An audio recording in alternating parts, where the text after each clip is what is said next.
And that's what's real. You know what I'm saying? And you know it. Had you been a contemporary of these things, you would not believe in it. And I told him that 3 times on like 3 different videos. I think 2 of them was their video and another one was one of Man Up Jacob's video. Cause they like coming on there starting all kind of shit. Cause that's what you about. You about attacking the ISUPK, and it say that on your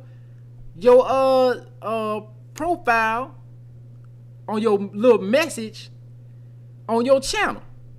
That's the point of your channel. Not to spread the gospel of Jesus Christ, but to debate the doctrine of the ISUPK and their different splinter groups, man. It says that on your channel. That tells you what kind of spirit you in. And when I mention them prophecies, and he gonna tell, oh, you must not believe in the Bible. Oh, I believe in the Bible.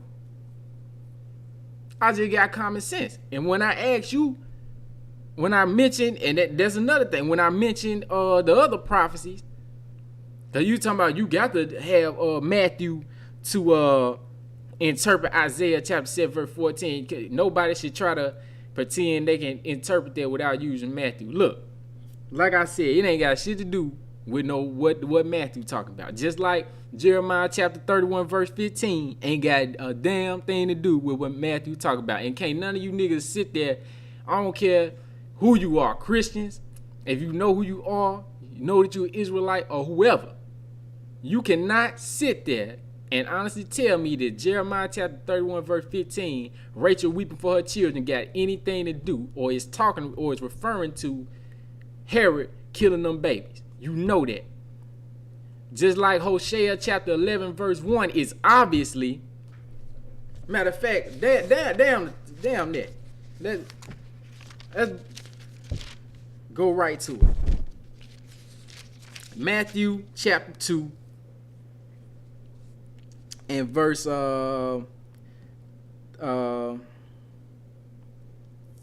14. When he arose, now this is when Joseph was told by the angel to take his wife and her son and go into Egypt, flee into Egypt, and stay there until the Most High told him to come out, because Herod was going to try to seek the child to destroy him. Here we go, verse 14. When he arose, he took the young child and his mother by night and departed into Egypt.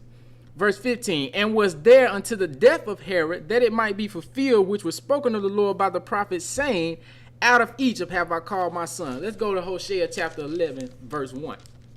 What this is supposedly referring to.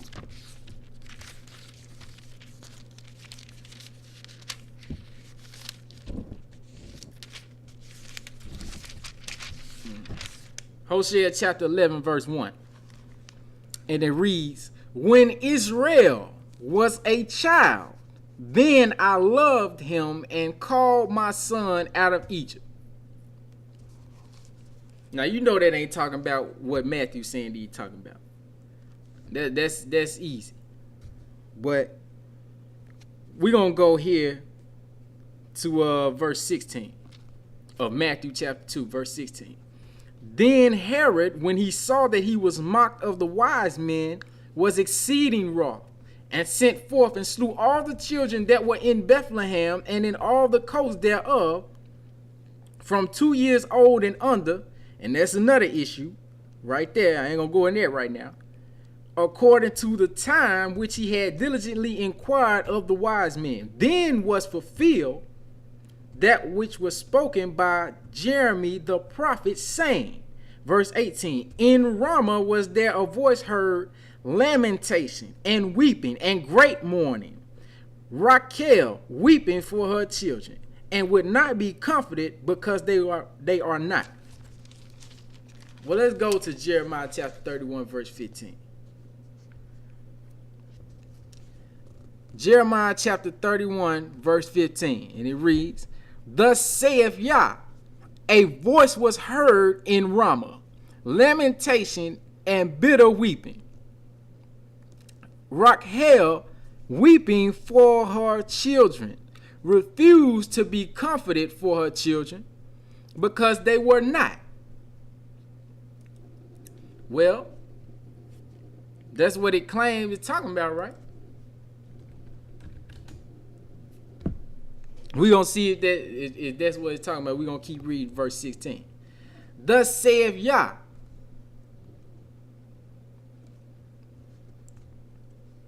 refrain your voice from weeping, for your work shall be rewarded, saith Yah. And they shall come again from the land of the enemy. And there is hope in your end, saith Yah, that your children shall come again to their own border. What they got to do with what Matthew talking about? You know that's not what this talking about, man. You know what I'm saying? You know it's not. And you ought to be ashamed of yourself for that. You know, stop playing. Just stop playing. See, you got to start. What you got to do is you got to acknowledge what's going on. Because when you start to acknowledge what's going on, the truth might be better than that bullshit that you was believing in first. But you scared of that. Now,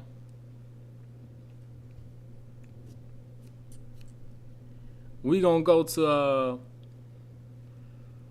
this is from the Strong 74:14. This is Ramah. All right, which is the city that they were talking about, the place they talking about. Ramah, which says hill, a town in Benjamin on the border of Ephraim, about 5 miles from Jerusalem and near to Gibeah. All right.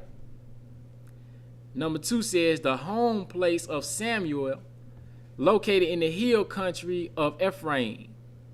Number 3, a fortified city in Naphtali. Number 4, landmark on the boundary of Asher, apparently between Tyre and Zidon. Number 5, a place of battle between Israel and Syria. And 6, a place rehabited by the Benjamites after the return from captivity. So what is it talking about? All these places in northern Israel, you know, except for number 1, talking about it's in Benjamin. What does it mean for her to be weeping for her children? And they were not, but he said they would come again from the land of the enemy to their own border. Who is Rachel? Rachel had 2 sons of Jacob, the youngest 2, Joseph and Benjamin, right? Joseph was the father of 2 tribes. He became 2 tribes instead of 1. Manasseh and Ephraim, right? When you had the kingdom of Israel and during the time of Solomon, and he sinned against the Most High, and the Most High said, well, I'm going to take this kingdom out of your hands. But he said, but to honor your father David, because he served me, I'm going to let you keep it in your days. But when you die, your son comes to power, I'm going to take it out your hand. So he took the kingdom out of his hands when he died. And the tribes of the north left when Solomon's son Rehoboam came to power.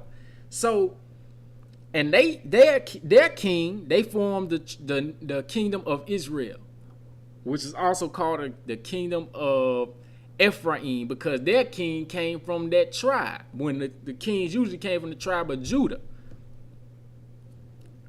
And they had the southern kingdom down there in Judah, which was still like that. The kings came from David's line through Solomon to Rehoboam and so forth.